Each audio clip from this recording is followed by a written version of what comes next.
And we're back. And let's see if we can figure this out. Did it start over? Did it? I think it did. No, that's fine. Okay. I'm Leslie. This is Tania. You'll hear this all again when we start the podcast.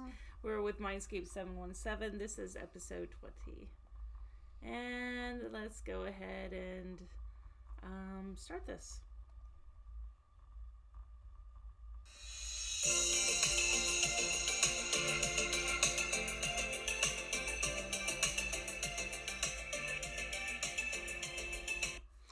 Hello, hello, hello.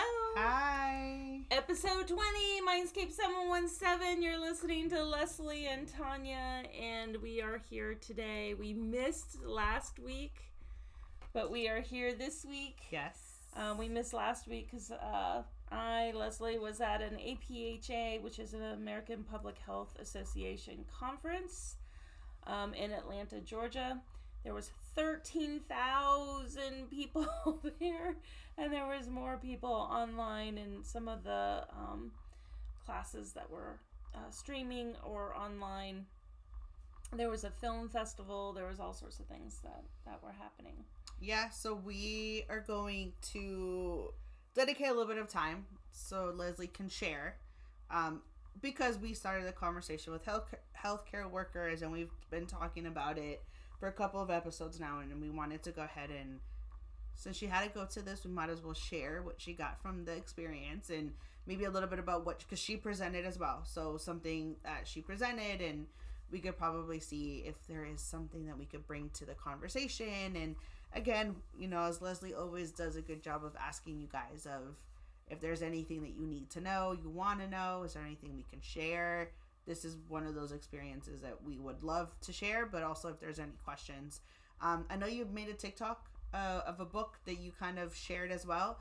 Yes, that's this book right here. It's called Community Engagement. It's a very, very short book. It's like 88 pages long.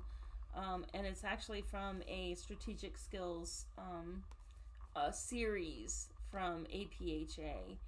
But there's some incredible information here. Incredible. So I shared that, and if you want to go look at that, you can look at the TikTok video. But there's so many great things in here. And I have a whole bunch of different things. I got a book called Public Health Under Siege, Improving Policy in Turbulent Times. I haven't finished it, but there's a lot in here. There's even gun violence and workplace violence and all sorts of things that have happened, along with strategies to help improve the systems on a systemic societal level, sort of like a bioecological systems level, where we talk about the individual and then we go all the way to the macro level on a societal kind of a more of a universal approach. Yeah, so I figured this could be a really good conversation to kind of add from what we did 2 weeks ago about healthcare, but also just kind of opening it up to what public health is all about, because it's not just one or the other. It's like all of the things. I know Leslie was kind of filling me in about what the conference looked like, and there's a lot of information, but it seems to be very all-encompassing. When they say public health, it's public health for sure. Yeah, it is public health. There's so many things that are invested into public health. So we talk about community public health. We talk about outreach workers, right? Outreach workers were really a term that was used back in the 80s, 90s, 2000s. But there's so much involved. There's even climate change involved in public health. So it has a wide range of like dentistry, climate change, and then it goes to mental health, and it goes to community public health, cultural safety and public health. Yes, for Indigenous people. Yeah, absolutely. And there's just, your regular health, nursing, and all sorts of different research that have to do with healing and healing in different ways. As well as what we were just talking about, like tobacco, gun control, breathing, wellness, children, any type of health you can think about is is there. So it's vast. It's a wide range, and so this conference that I went to had everything under the sun. They had a women's caucus when it comes to health for women. They had all these champion talks where they brought in different types of nonprofits, or different types of allyships, or things like that, which I'll go into more. But there's so many. Psychedelics was talked about when it came to treatment of all sorts of things like epilepsy, some mental health issues, all sorts of things. Did they bring up ketamine? They did. They brought up ketamine. They brought up mushrooms or shrooms. For like microdosing and stuff? Microdosing and all the evidence-based research that has been going and being done about that. And they're keeping up with the COVID-19 stuff as well? Unfortunately, COVID is still in existence. It's still happening, and unfortunately, also the numbers have risen once again, and so it's kind of still a thing, and nurses and doctors and anybody who has to deal with health is still going through burnout when it comes to COVID and to all sorts of things related to COVID. And now there's also other illnesses that are associated from having COVID. There's lung issues. There's this cough that people are talking about, and research is being done. I'm doing research also on school health nurse burnout, and it's an ongoing thing, right? But we have interviewed over 1,300 school health nurses all across the country, mainly in the Northeast region, though. Is that what you presented? Or what? No. Oh, okay. No. What I presented was, and this is the funny thing, okay? So initially, I was supposed to be part of a panel who talked about different strategies for improvement of burnout for the healthcare workforce, like healthcare development.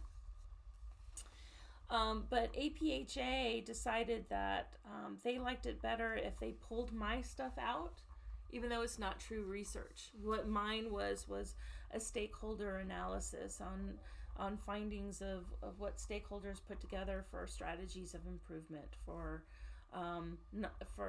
a micro level to a macro level.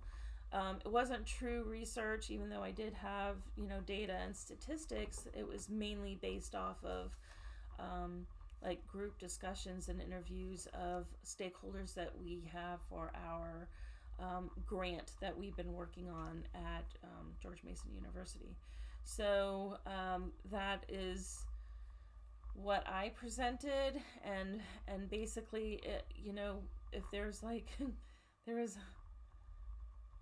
hundreds and hundreds of posters, as well as hundreds and hundreds of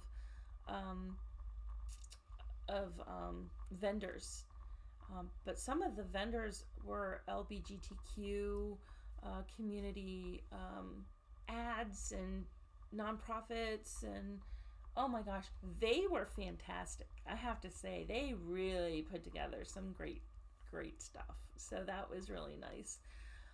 The vendors. Some of them really went all out. Texas A&M, boy, they brought a popcorn machine. Oh, they shit. Okay. There's a whole fucking show there. It felt like a show. There was meditation and yoga going on. There was all sorts of, cool. I mean, this place was huge. I mean, huge. I was trying to tell Tanya this, like, Building B at this Atlanta conference was like a mile long, and the whole expo is on one floor, the very bottom floor. There's 4 floors. The whole expo where the vendors and the posters are all on the bottom floor.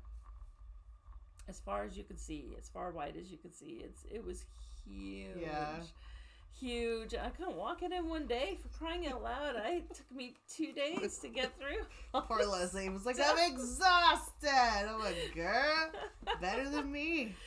But That's crazy. My poster was basically saying what our stakeholders found. And our stakeholders are partners in the community. And partners in the community include like the National Association of Social Workers, ASTHO, which is a public health organization, as well as a whole bunch of different organizations. And we have the Center for Advancement of Well-Being. We have like I said, we have so many partners and stakeholders that are invested in the programs that we are putting on. I am personally responsible for at least 7 programs within the HRSA grant at George Mason, but it's for all healthcare professionals. Anyhow, the stakeholders came up with strategies for improvement to help healthcare professionals, and they were basically, the top down need to listen to their employees with simple solutions. Employees want to be heard, let them be heard. And then interact with them. Keep it simple. Yeah. Right? So that was one. The second one was just to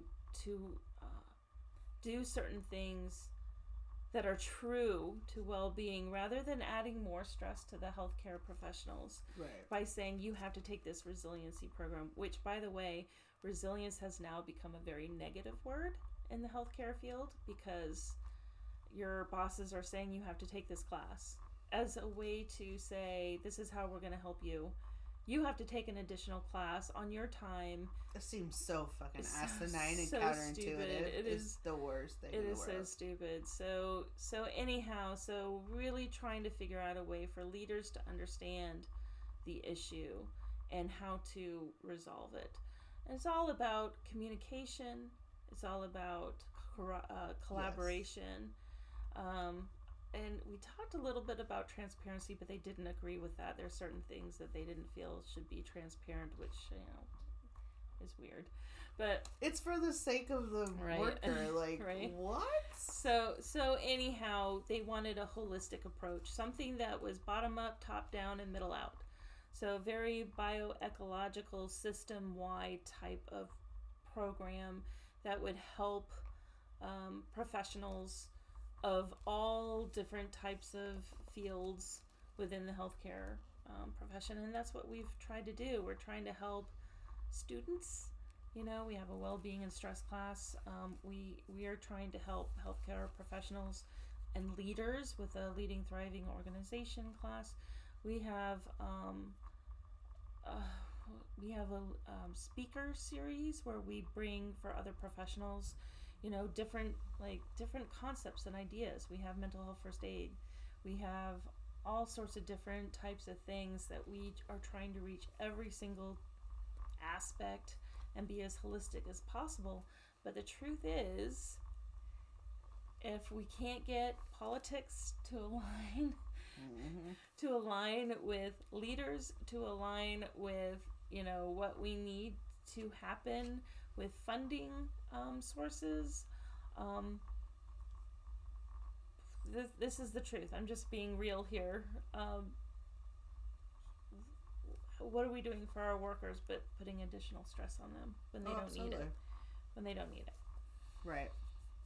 But there's so many people out there who are trying. They're really, really trying, and that is one thing that I got out of this whole thing, is how many people are trying to help, but there's so many different barriers that are in place, and trying to reach people on a holistic level is hard. We have different language, we have different culture. Nurses don't speak the same language as social workers. Social workers don't speak the same language as community public health workers. Mental health workers have different diagnostics than others. So it's such a wide field, and trying to corral everything and trying to be holistic is seriously difficult when there's those barriers to compete with, and there's hardly any funding from the government coming to help with this aspect, and almost like a hatred towards, this whole thing to do so, because there's other things we have to take care of as well. But I mean, it's adding more. It's like insult to injury when you're asking them to. I think it's wonderful that these things are options for people, but when they become requirements and take away from their own self-care, we want to push self-care, but watching a training video or watching information on how to take care of yourself seems a little bit ridiculous to do. Yeah, exactly. Because you can't tell me how to take care of myself. I know I know what I need. Like, if you want me to be resilient, then give me a moment to be resilient and to do what I need to do for me. Yeah, and it's difficult. I mean, even this survey that we're doing now for our school health nurses, this was during the time of COVID, and we're just receiving the information now. They had no time to go home to their families and actually spend time with their families. They had no time, none. Or they didn't have time for their hobbies. They didn't have time to hardly do anything, because they're dealing with parents. They're dealing with the issues that are coming down, the changing policies, all sorts of things. And unfortunately, they're still dealing with some of this stuff today, even though most students are back in school. So it's just been something else. I know we had issues prior to COVID, but I know COVID just brought everything to the surface, and trying to get through it all is just too overwhelming. We just gotta, like you say, healers, and we just gotta give them the space to do the things that they need. We just can't pile on more work for them so they can feel better. That doesn't give self-care. It just doesn't. I have to tell you, I went to 2 very, very, very good champion talks. One of them was featured Tia Bell, and I don't know if is it Tia Bell, but she was a former basketball player for North Carolina.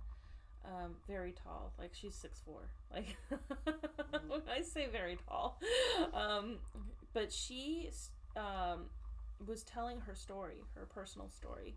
She was going on about, she grew up in DC, in a neighborhood.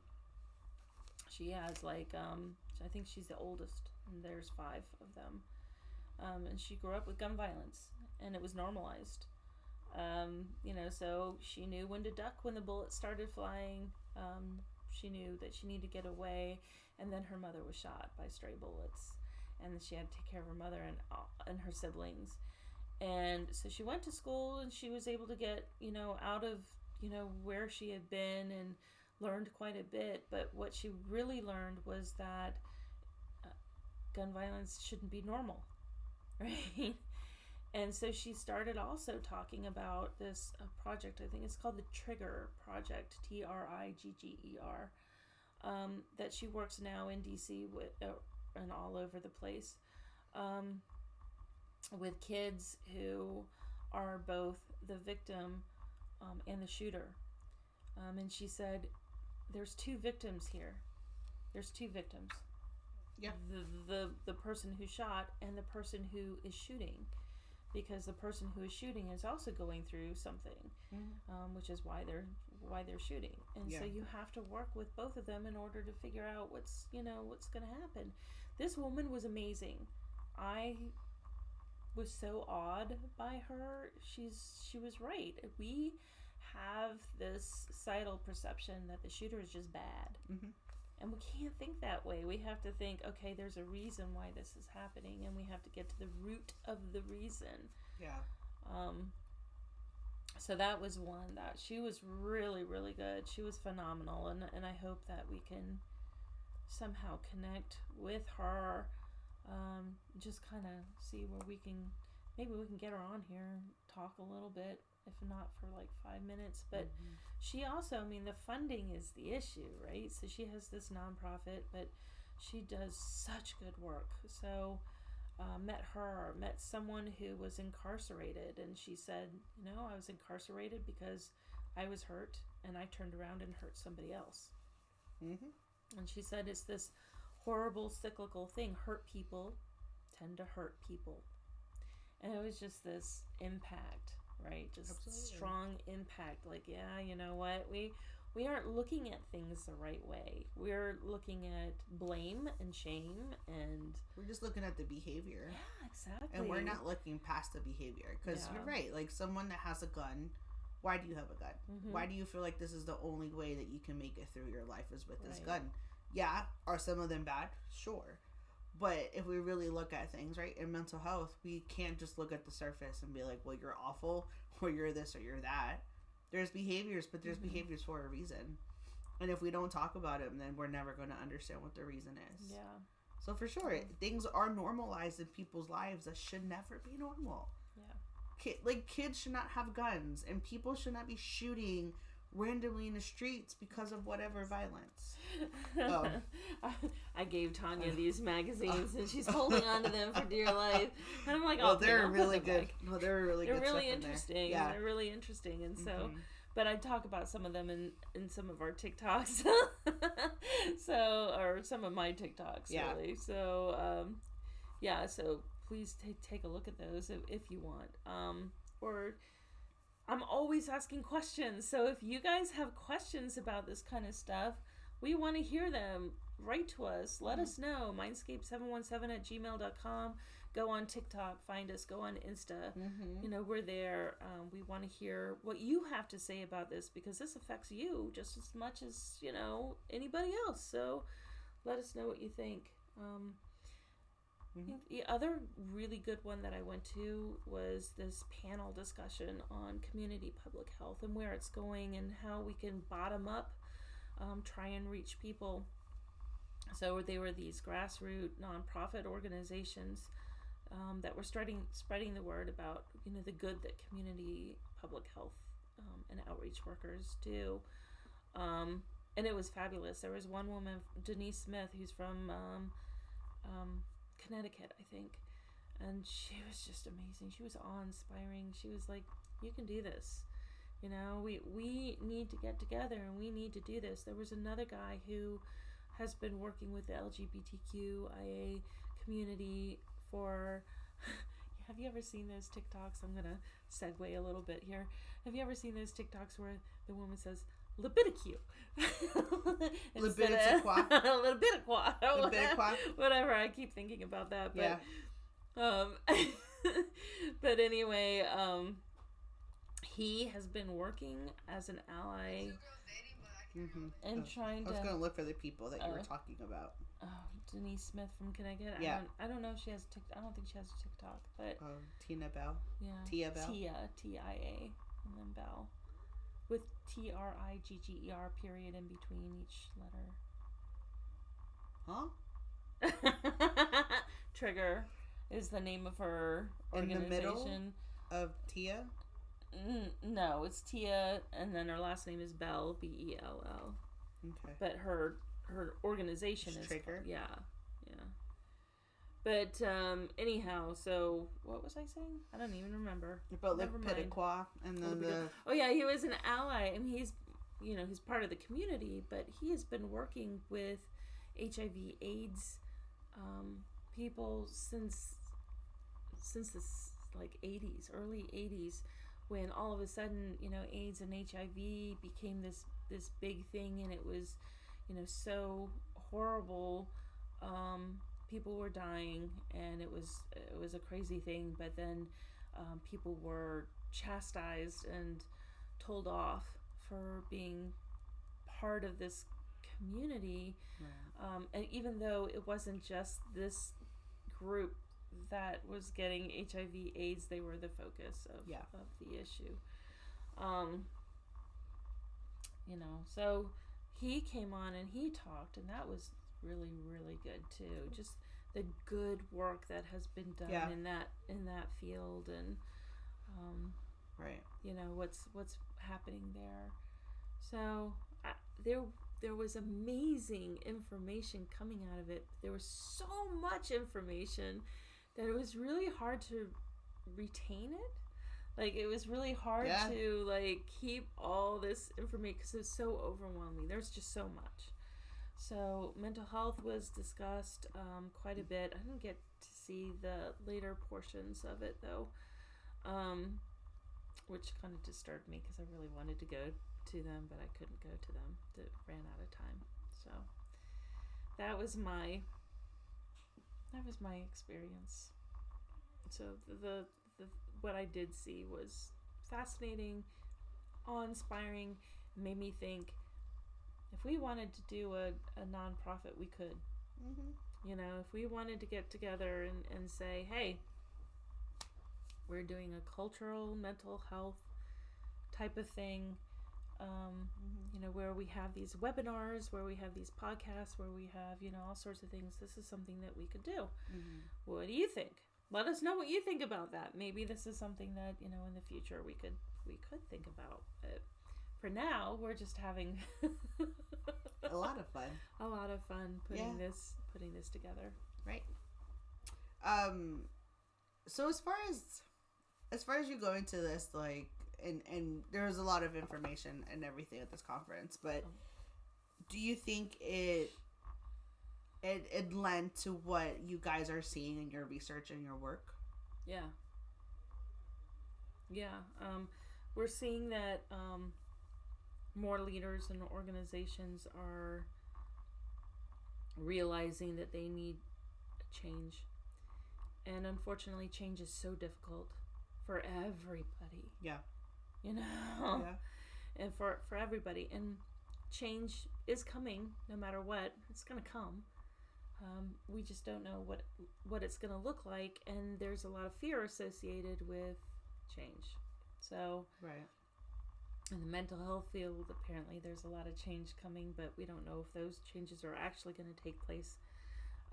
In public health, we know that things are changing, policies and procedures, you know, because of politics and all sorts of things like that, and funding issues. So things are changing. We just don't know what it's going to be as of right now. But that has created this fear that there's mass exodus stuff that's going to happen. And we've already started seeing that, right? Unfortunately, suicide rates are still extremely high when it comes to our healthcare workers. So we have to be vigilant in figuring out how we can help in the best way possible. Because I know a lot of people don't want to find the help that is therapy and or medication. But these are the conversations that I know we think they're super important to have, and the research that you're doing within your work on a daily basis, it's showing that, again, right? Like, it's not because of COVID, it's just COVID has brought it way up into visibility spaces, and like it just makes it so much more obvious because we're dealing with something like COVID, such a pandemic that really did shake a lot of things up. And I don't work within the world of healthcare workers very much. I see a couple clients that might be in the field, but as far as like mental health as a therapist, like things are shaken up with kids, with socializations, and even adults.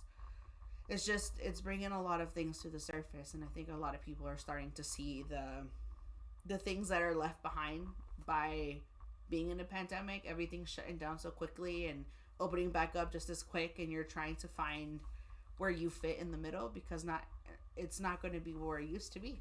Right. Like, it's never going to go back to what it used to be prior to March 13, 2020. There's just nothing that's going to be the same. Everything is still, it's very much a problem. It's going to stick around. Like, you know, there's so many consequences to these things, but seeing the changes will be important, but it just needs to happen. It needs to happen because of what has been brought up to the surface, because it's not just COVID. I mean, I think this is something that's been kind of just laying dormant for a while, and now it's in your face, and now you really have no other choice but to accept it. Accept the change that needs to happen for everyone, because public health seems to be a very open, like, just very vague space, and we need to make sure that everyone is taken care of, because I don't think we're taking care of them very well. No, in fact, I mean, I think it shows because of the huge amount of staff shortages, the amount of overwhelmed workers that we're seeing who are putting in overtime. There's all sorts of things going on. Yeah. I do think, though, that leaders are actually understanding that there needs to be strategic wellness plans put in place. Innova here in Northern Virginia has started to put in quiet rooms and things like that nurses can go into. But there needs to be more interprofessional communication. So many.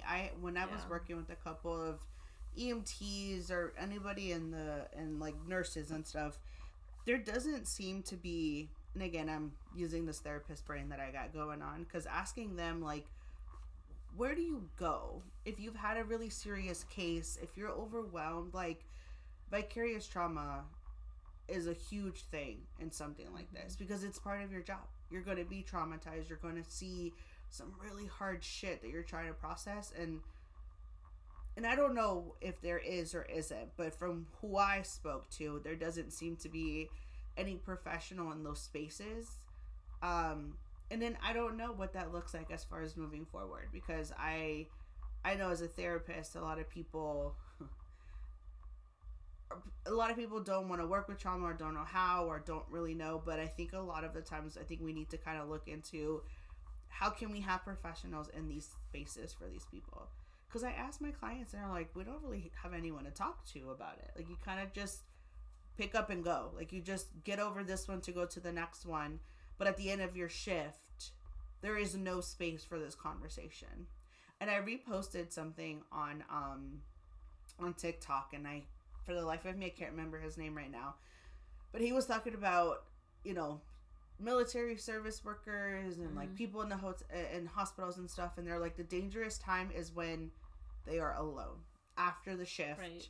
Between being done and going home. That is the scariest time for anyone in those spaces, because that's when they have to process everything they've been through. It's not during the traumatic situation, right? If we know nothing busy. else, but you're surviving the trauma, right? Like, it's not you going through, but you're experiencing, which is still under PTSD symptoms. But people going through it are surviving for them and for that person. But when you're done with that and you're trying to come down from all of that, that is the scariest time for people in that field, because they don't know where to put that stuff. And then people take it home and they don't know how to interact with people. They shut down. They don't know how to move forward or back into the space of like family time, or how do I decompress? People can't let it go. Right. But I feel like this is the perfect time. Like, we need more people to be present for when people get off those shifts, to be like, do you need something? I don't know what that looks like in the great scheme of things, but... And again, that's a cultural concept, because when we're talking about health, we're talking about a vast field. I keep saying this. Yep. There's firefighters, they have their own culture. EMTs have their own culture. Social workers have their own culture. Nurses, health, doctors, techs. And they have their own language and their own, stuff that they have to do. Yeah. Their own different types of records that they have to do. You have your records that you have to do. Mm-hmm. Well, nurses have, their electronic stuff that they have to do. So it's like, there's so many different barriers to actually help. Yeah. This whole field in trying to learn how to decompress, but there's so many different people who are trying to help. It's just so disconnected. Mm-hmm. Yeah. It's not a holistic approach. It's more like a bottom-up approach. If there was something that was more holistic and strategic, it might help. But again, the funding is the problem. Trying to get the funding in order to do that. Yeah. For something that seems almost common sense. Like, we know. Duh. Right? We know we need this. Right. But how do you do it? It's a very good question. I'm hoping that these conferences will come up with an answer sometime, because it's great to get this information, but what What's next? Like, what are we doing in between these conferences? Like, I went on a rant, I think, in one of my TikTok videos, wouldn't be where surprised. I was reading this. It was a great article. It was a great article on identity with generation, compared to ACEs. Like, the adverse childhood childhood experience. experiences. I think it's in here at the Is back. it this one? It's a really good article. Because I'm a huge fan of that. It's just, even though a lot of people are saying that they have discredited the ACEs. You can't discredit ACEs. It happens. Oh no, I believe it. It happens. Because as someone who gets somewhat of a 4 or 5 on there, girl, I know. You know. Oh, right here. Yeah. So adverse childhood experiences across birth, generation, and sexual identity. What's the behavior risk factors, type of thing. It was such a good study. It's a very good study. And then it talks about, like, what are the implications, the health implications, the policy implications, the public health implications. And I went on a rant.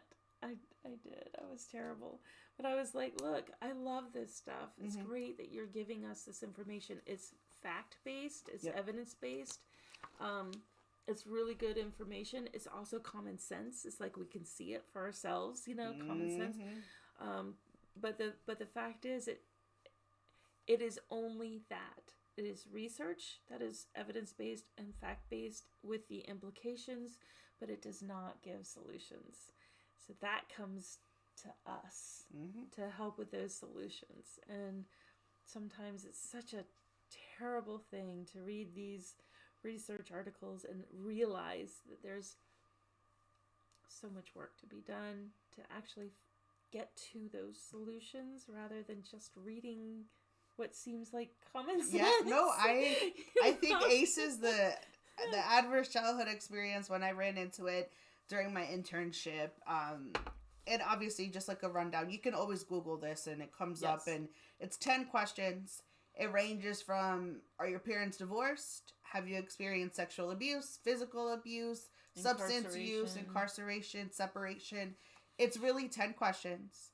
And the higher you score, obviously, the more prone the study itself is giving, like, this, like, trauma. And if it's trauma is correlated with, like, medical conditions. But there's a lot to be said about how this really does, trauma takes such a toll on our bodies. And things like fibromyalgia, PCOS, even psoriasis, all of these things are coming up, and they're seeing huge correlations with, PCOS. Like, we have PMDD we talked about last time, the premenstrual dysphoric disorder. Like, those things very much have an impact when trauma is concerned. Our brain changes. Yeah. Our brain literally has more white matter than not when it's a trauma brain, which means they're not the neural pathways aren't like, formed appropriately. Like, there's a lot of, like, empty spaces in there if we don't take care of these things. And it is a little frustrating when we have all this wonderful information, and it's great. I mean, we wouldn't be anywhere without this research and the evidence-based things, but, like, where do we go from here? Like, how do we use this and put it into practice? It's true. What I thought was really interesting, and I'm going to read this because I thought it was really interesting. But each generation has its own different type of childhood trauma. And boomers were very, it was hard to get anything out of them, I'm not going to lie. But Gen X, it was more emotional issues, neglect, that type of thing. Common sense, right? We're latchkey kids, or, whatever. But millennials seem to be the ones that are really affected the most. We fucked it. As well as Gen Zs. But Gen Zs, millennials have been so much more open than the rest of the generation, like, especially with sexual identity. Yeah. And Gen Zs have kind of been fortunate to have that, right? To have that acceptance with, because the millennials are the ones that are having these Gen Z children. Yeah. So I mean, let me tell you, and Gen Xers. So it's both of them. Yeah. But millennials seem to have gotten like the majority of the major issues, as well as Gen Zers. And the biggest one throughout the generations, even with boomers, is that they had parents that were extremely depressed, didn't want to get out of bed, couldn't go to work, which caused substance abuse issues, or substance use disorders, and then things happened, because of these things, because of depression. The depression is like one of the biggest factors, that has haunted children when they see parents going through it. Because it's so debilitating. Yeah. Mental health is not like you're missing a limb, but you might as well be missing all of your limbs. Mm-hmm. It is these invisible scars, this invisible pain to outside people. It is such an internal process. And seeing it every day come into the office, and they are very quick to dismiss it themselves. It's like, no, dude, you're struggling for a reason. And it's not because you're crazy. It's not because you're wrong. It's not because of anything else. It's genetics. It's environmental. It is situational. We are literally not invincible. We are not invincible. Like, we can be taken down by anything. Emotionally, mentally, we can be taken down so easy. And then this is the thing that people don't realize, how easy we can be hit with something and be down for like a week. Right. And people don't understand that that's a problem. Because they can't see you hurt. They can't see your arm is broken. They can't see you're missing a leg. They can't see that you have a colostomy bag. Like, they can't see these things. So it's not real. And coming from a culture myself where it's easier to be an alcoholic than it is to be crazy and talk to someone, it is very unfortunate that this is how it has been for so long. And I think it's very impossible to sit any longer and just be like, yeah, it's fine. No, it's not fine. Like, it's not fine. We just need to do the things. But with more information, I think it will give us a little bit, more motivation to do the things, the solutions. And if not them, then we can figure out how to do it, because it just needs to be done. It just does. It does. Mm-hmm. Are we wrapping up? I think we're wrapping up episode 20. MindScapes717. We want to hear from you. We want to hear if any of this information was interesting to you. We want to hear if you have questions about it. We want to hear if you want to be involved in some way, shape, or form. I know on TikTok, we are really trying to connect with nurses, healthcare workers, other therapists, social workers. We're trying to connect with all of you guys out there already doing the work. Like, how do we kind of start this, the heavy work? Like, how do we connect and support? Yes. Like, how do we connect to support the bigger population? But yes, TikTok, we are really trying. Instagram as well. We're trying to connect with all you guys. So please feel free to let us know if there's something we can do, and just continue the conversation. Absolutely.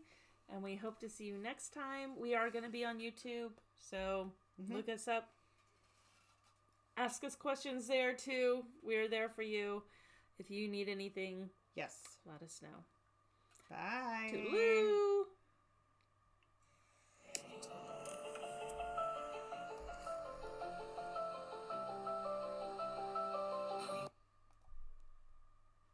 Okay.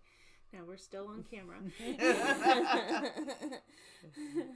We're still on camera, but we appreciate you watching us. And again, we really mean it. If you have questions, we really want to hear from you. Or comment. TikTok. Yeah. Let's connect. YouTube, let's have this conversation. Insta, yes. TikTok. Facebook. Yeah, we are on Facebook. MindScapes717. Come find us. Let us know. Yeah. Bye. Bye.